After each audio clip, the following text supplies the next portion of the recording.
No, no, no. It's a material thing. Listen again to the definition. The loss of gravity or the lightness of the heart that arises due to attachment or aversion. Attachment and aversion are material.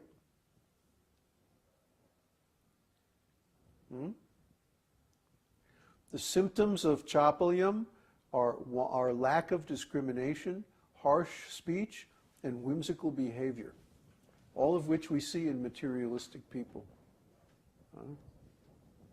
I suppose there's some examples in Srimad Bhagavatam, but I don't have them in front of me right here. Okay, three more. Nidra. Nidra means deep sleep or complete unconsciousness.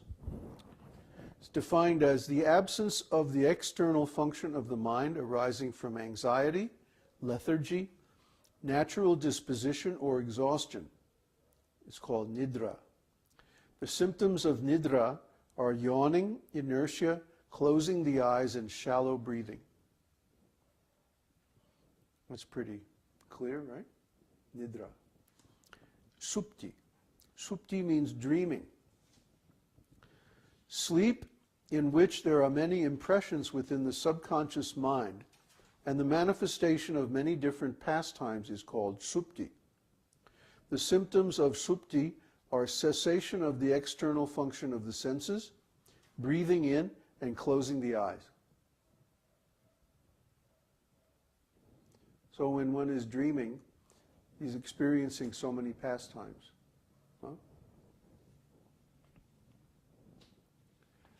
Like last night I was dreaming about New Talavan.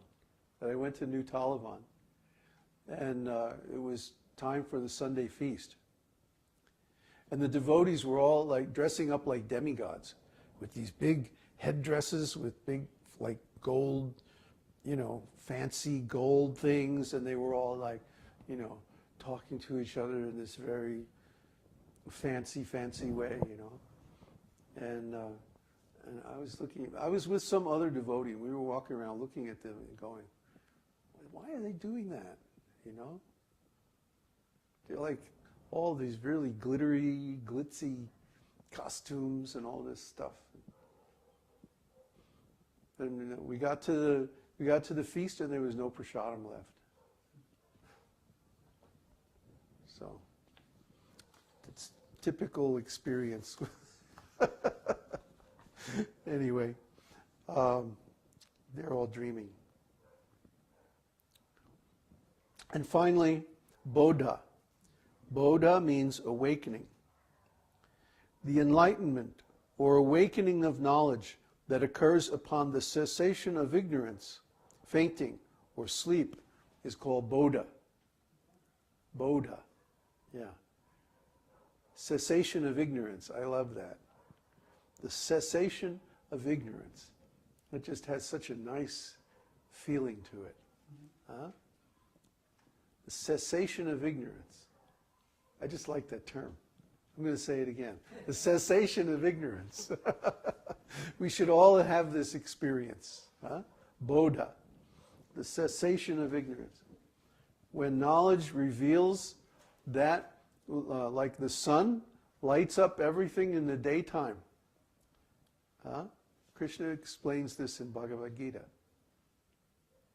That realization is bodha, awakening.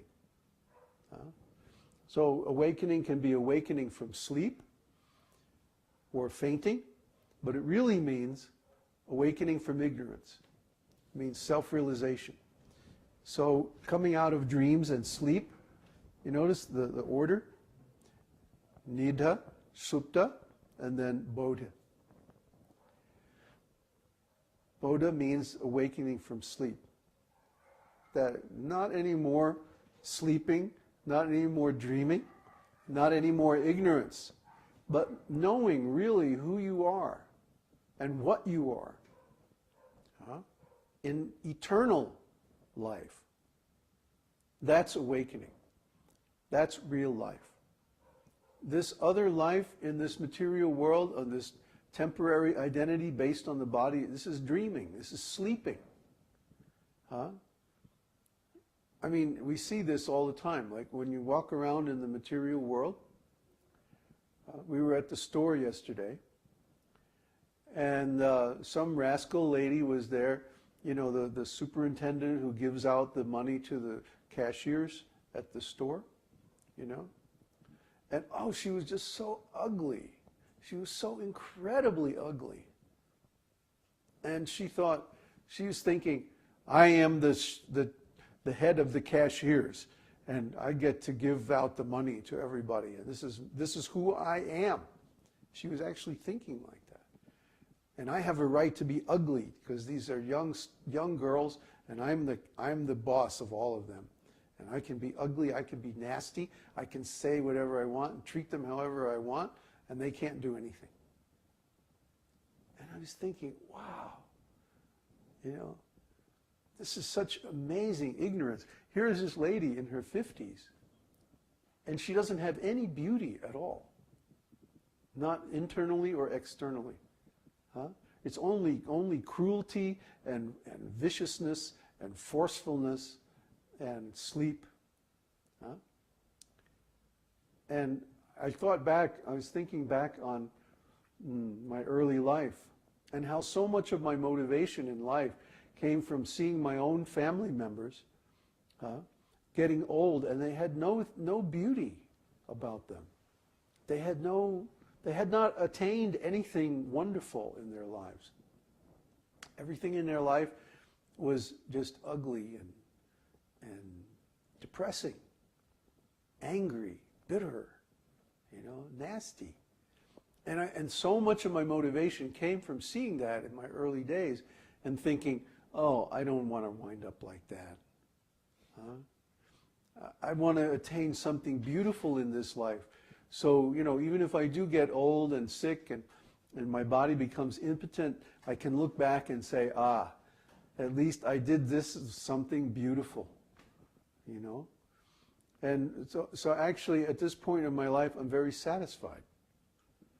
You know, I've written commentary on Vedanta Sutra.